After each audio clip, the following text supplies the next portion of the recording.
ಶುಭೋದಯ, ನಮಸ್ಕಾರ. Welcome to Yoyo Kannada. MUDA ಹಗರಣದ ವಿರುದ್ಧ ಸಿಡಿದೆದ್ದು ಸುದ್ದಿಯಾಗಿದ್ದ ಸಾಮಾಜಿಕ ಕಾರ್ಯಕರ್ತ ಸ್ನೇಹಮಯಿ ಕೃಷ್ಣ ಈಗ ಸುಳ್ಳಿನ ಬಲೆಗೆ ಬಿದ್ದು ಪೊಲೀಸರ ಅತಿಥಿಯಾಗಿದ್ದಾರೆ. ರಾಜ್ಯ ಸರ್ಕಾರದ ಮುಖ್ಯ ಕಾರ್ಯದರ್ಶಿ ಶಾಲಿನಿ ರಜನೀಶ್ ವಿರುದ್ಧ ಭ್ರಷ್ಟಾಚಾರದ ಆರೋಪ ಮಾಡಿದ್ದ ಕೃಷ್ಣ ಈಗ ಸಿಸಿಬಿ ವಿಚಾರಣೆ ವೇಳೆ ನನ್ನಿಂದ ತಪ್ಪಾಗಿದೆ, ಕ್ಷಮಿಸಿ ಅಂತ ಕೈ ಮುಗಿದಿದ್ದಾರೆ. ಅಷ್ಟಕ್ಕೂ ಸತ್ಯಕ್ಕಾಗಿ ಹೋರಾಡೋ ಕೃಷ್ಣ ಈ ರೀತಿ ಸುಳ್ಳು ದಾಖಲೆಗಳ ಬಲೆಗೆ ಬಿದ್ದಿದ್ದು ಹೇಗೆ? ಆ ಹಿರಿಯ ಅಧಿಕಾರಿಯ ವಿರುದ್ಧ ಆಡಿಯೋ ಬಾಂಬ್ ಸಿಡಿಸಿದ್ದರ ಹಿಂದಿನ ಅಸಲಿ ಕಿಂಗ್ ಪಿನ್ ಯಾರು? ಕೃಷ್ಣ ಅವರ ಈ ಕ್ಷಮೆಯಾಚನೆಯ ಹಿಂದಿರೋ ಕಂಪ್ಲೀಟ್ ಸ್ಟೋರಿ ಇಲ್ಲಿದೆ, ನೋಡೋಣ ಬನ್ನಿ. ಮೂಡ ಹಗರಣದ ಮೂಲಕ ಸರ್ಕಾರದ ನಿದ್ದೆಗೆಡಿಸಿದ್ದ ಸ್ನೇಹಮಯಿ ಕೃಷ್ಣಗೆ ಈಗ ಸ್ವಂತ ಅವಸರವೇ ಮುಳುವಾಗಿದೆ. ಕೆಲವು ದಿನಗಳ ಹಿಂದೆ ಮೂಡ ಮಾಜಿ ಆಯುಕ್ತ ಡಿ.ಬಿ. ನಟೇಶ್ ಅವರು ಮುಖ್ಯ ಕಾರ್ಯದರ್ಶಿ ಶಾಲಿನಿ ರಜನೀಶ್ ಅವರಿಗೆ ಲಂಚ ನೀಡಿ ಮುಂಬಡ್ತಿ ಪಡೆದುಕೊಂಡಿದ್ದಾರೆ ಅನ್ನೋ ಸ್ಫೋಟಕ ಆಡಿಯೋವನ್ನ ಕೃಷ್ಣ ಬಿಡುಗಡೆ ಮಾಡಿದ್ರು. ಆದ್ರೆ ಈ ಆಡಿಯೋ ನಕಲಿ ಅಂತ ಗೊತ್ತಾದ ಬೆನ್ನಲ್ಲೇ ಡಿ.ಬಿ. ನಟೇಶ್ ದೂರು ದಾಖಲಿಸಿದ್ರು. ಈಗ ತನಿಖೆ ನಡೆಸಿರೋ ಸಿಸಿಬಿ ಪೊಲೀಸರು ಇದರ ಹಿಂದಿರೋ ಅಸಲಿ ಖತರ್ನಾಕ್ ವ್ಯಕ್ತಿಯನ್ನ ಹೆಡೆಮುರಿ ಕಟ್ಟಿದ್ದಾರೆ. ಈ ಇಡೀ ಹೈಡ್ರಾಮಾದ ಹಿಂದಿರೋದು ಮೈಸೂರಿನ ಭೋಗಾದಿ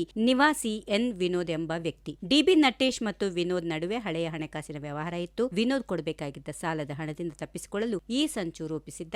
ನಟೇಶ್ ಮೇಲೆ ಸೇಡು ತೀರಿಸಿಕೊಳ್ಳೋಕೆ ಅವರ ವಾಯ್ಸ್ ಮಾರ್ಫಿಂಗ್ ಮಾಡಿ ನಕಲಿ ಆಡಿಯೋ ಮತ್ತು ಸುಳ್ಳು ದಾಖಲೆ ಸೃಷ್ಟಿಸಿದ್ದ.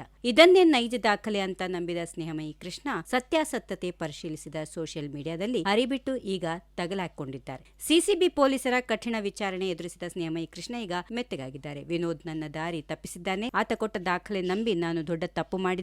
ಈ ವಿಚಾರದಲ್ಲಿ ಶಾಲಿನಿ ರಜನೀಶ್ ಅವರಿಗೆ ನೋವಾಗಿದ್ರೆ ನಾನು ಕ್ಷಮೆ ಕೇಳ್ತೇನೆ ಅಂತ ಲಿಖಿತ ಹೇಳಿಕೆ ನೀಡಿದ್ದಾರೆ. ಕೃಷ್ಣ ನೀಡಿದ ಮಾಹಿತಿ ಆಧಾರದ ಮೇಲೆ ಸಿಸಿಬಿ ಪೊಲೀಸರು ವಿನೋದ್ ನನ್ನ ಅರೆಸ್ಟ್ ಮಾಡಿ ನ್ಯಾಯಾಲಯಕ್ಕೆ ಹಾಜರುಪಡಿಸಿದ್ದಾರೆ. ಈ ಘಟನೆ ಕೃಷ್ಣ ಅವರ ಕಾನೂನು ಹೋರಾಟದ ಇಮೇಜಿಗೆ ಭಾರಿ ಧಕ್ಕೆ ತಂದಿದೆ. ಒಟ್ಟಿನಲ್ಲಿ ಉನ್ನತ ಮಟ್ಟದ ಅಧಿಕಾರಿಗಳ ತೇಜೋವಧೆ ಮಾಡೋಕೆ ಹೊರಟಿದ್ದ ಸ್ನೇಹಮಯಿ ಕೃಷ್ಣಗೆ ಈಗ ದೊಡ್ಡ ಪಾಠವಾಗಿದೆ. ಯಾವುದೇ ದಾಖಲೆ ಬಿಡುಗಡೆ ಮಾಡುವ ಮುನ್ನ ಅದರ ವಿಶ್ವಾಸಾರ್ಹತೆ ಪರೀಕ್ಷಿಸದಿದ್ರೆ ಏನಾಗುತ್ತೆ ಅನ್ನೋದಕ್ಕೆ ಈ ಪ್ರಕರಣವೇ ಸಾಕ್ಷಿ. ಸತ್ಯಕ್ಕಾಗಿ ಹೋರಾಡೋರು ಸುಳ್ಳಿನ ಜಾಲಕ್ಕೆ ಬಿದ್ರೆ ಹೋರಾಟದ ಹಾದಿಯೇ ತಪ್ಪಿ ಹೋಗುತ್ತೆ ಅನ್ನೋದು ಈಗ ಸಾಬೀತಾಗಿದೆ. ಸದ್ಯ ಕೃಷ್ಣಗೆ ಬೇಲ್ ಸಿಕ್ಕಿದ್ರೂ ಸುಳ್ಳು ಆರೋಪ ಮಾಡಿರೋ ಕಳಂಕ ಮಾತ್ರ ಹಾಗೆ ಉಳಿದಿದೆ.